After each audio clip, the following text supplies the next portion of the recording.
নমস্কার বন্ধুরা, আমি দেবযানী। কেমন আছেন সবাই? আশা করি সবাই খুব ভালো আছেন, আর আমিও ভালো আছি। তো এই তো ছিল 15ই ডিসেম্বর, আমাদের বিবাহবার্ষিকীর দিন, সকালবেলার ব্লগ। তো এই যে দেখুন, রেডি হয়ে এখন আমরা ভ্যানে করে বেরিয়ে পড়েছি। তো টোটো পাইনি, তাই ভ্যান যাচ্ছিলো, একটা মোটর ভ্যান, তো তাতে করেই যাচ্ছিলাম আর কি। আর এই যে দেখুন, সামনেই একটা বিয়ে বাড়ির সব জল ভরতে যাচ্ছে সবাই, কি সুন্দর ব্যান্ড পার্টি বাজিয়ে টাজিয়ে। তো আমিও দেখতে দেখতে যাচ্ছিলাম। তো আজকে যেহেতু আমাদের বিবাহবার্ষিকী ছিল, আর তাই জন্য একটু ঠাকুরকে মন্দিরে ঠাকুরকে একটু মিষ্টি দেব বলে মিষ্টি কিনে নিচ্ছিলাম এখান থেকে। আর সেখান থেকে যাব আজকে মামা শ্বশুর বাড়ি, ওখানটায় ছিল আর কি নিমন্ত্রণ। প্রথমেই তো রেডি হয়ে আগে ঠাকুরের এখানে চলে গেলাম। তো প্রথমে গেছিলাম কালী মন্দিরে, বাসন্তীর কালী মন্দির, আমার শ্বশুরবাড়ির ওখানে। তো এখানটায় শুধু কালী ঠাকুর নেই, কালী ঠাকুরের সাথে সাথে জগন্নাথ দেব আছেন, তারপরে বাবা বড় ঠাকুর আছেন, আর আছেন হচ্ছে বজরংবলীর মূর্তি। তো সবার প্রথমে এখানটায় মা কালীর ওখানটায় প্রসাদটা দিয়ে তারপরে হচ্ছে প্রণাম করে নিচ্ছিলাম। তো প্রসাদ দেওয়ার পরে মনে হয়েছিল যে ওখানটায় প্রসাদের মধ্যে দক্ষিণাটা দেওয়া হয়নি, তাই আবার দিয়ে দিলাম। তো প্রসাদ এখানটায় এক জায়গায় মা কালীর ওখানটায় দিয়েছিলাম ভোগটা, আর সমস্ত ঠাকুরের ওখানে দক্ষিণা দিয়ে দিয়েছিলাম। তো মা কালীর ওখানটায় মাকে প্রণাম করে তারপরে চলে গেছিলাম জগন্নাথ দেবের মন্দিরের ওখানটায়। একই মন্দিরের মধ্যেই আর কি ভাগ ভাগ করে ঠাকুরের বিগ্রহগুলো রাখা আছে। তো জগন্নাথ দেবকে নমস্কার করে তারপরে গেছিলাম বাবা বড় ঠাকুরের ওখানটায়। এই যে দেখুন, বড় ঠাকুরের, এটা আগেও দেখেছেন আমার ভিডিওতে হয়তো, যেখানটায় আমি বড় ঠাকুরের পুজো দিয়েছিলাম সেইখানেই। আর এই যে এখানে আছে বজরংবলীর মূর্তি।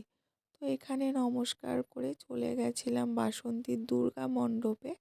তো এখানটায় দুর্গা ঠাকুর ওঠে, আর আছে লোকনাথ বাবার মন্দিরও, এই একই মন্দিরের মধ্যেই, কালী ঠাকুরের মন্দিরেরই মতো, ভাগ ভাগ করা।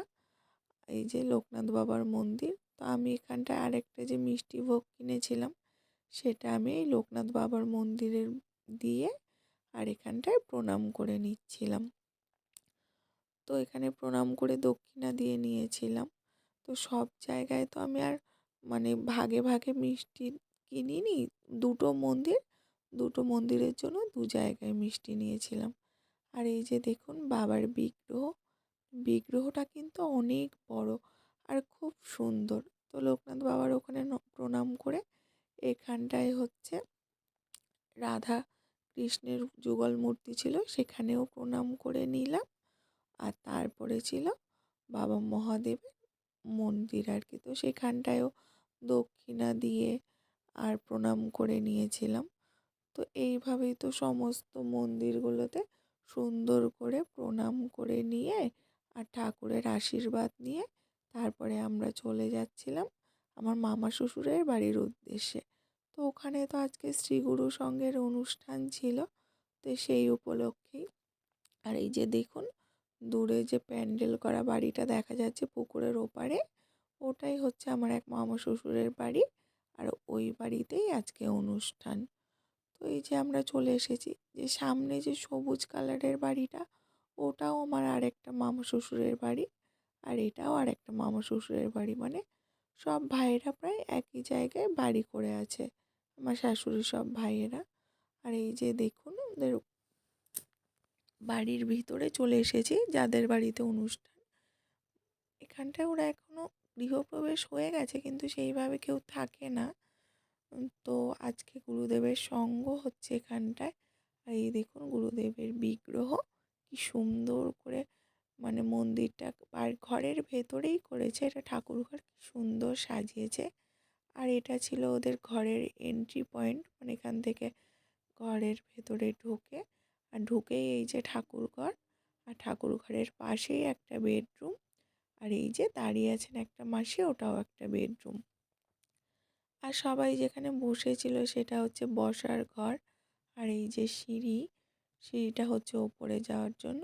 আর এই যে রান্নাঘর, বললাম না নতুন ঘর করেছে, এখনও সেইভাবে ঘরে ব্যবহার মানে গৃহপ্রবেশ হয়ে গেছে কিন্তু থাকে না সেইভাবে কেউ এখনও। তো এটা ছিল তো পুরো ঘরটা, আপনাদের খুব ভালো করে দেখিয়ে দিলাম। আর এখানটায় কিন্তু পুজোও শুরু হয়ে গেছিলো। এই যে দেখুন, মানে ঠাকুরমশাই আর গুরুদেবের যিনি পুজো করছেন আর কি, উনি কিন্তু পুজো করা শুরু করে দিয়েছেন। তো তারপরে হচ্ছে গান।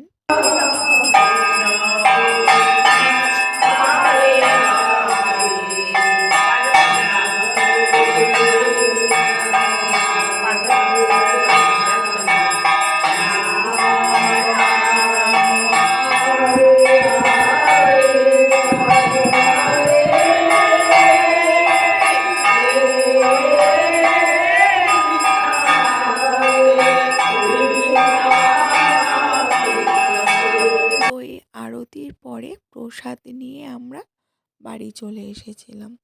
তো অ্যানিভার্সারির মানে বাড়ি যেতে যেতেও বিকাল 4টে-5টা হয়ে গেছিলো। তো অ্যানিভার্সারির গোটা মানে সকাল থেকে বিকেল পর্যন্ত তো আমরা এইভাবেই কাটিয়েছিলাম।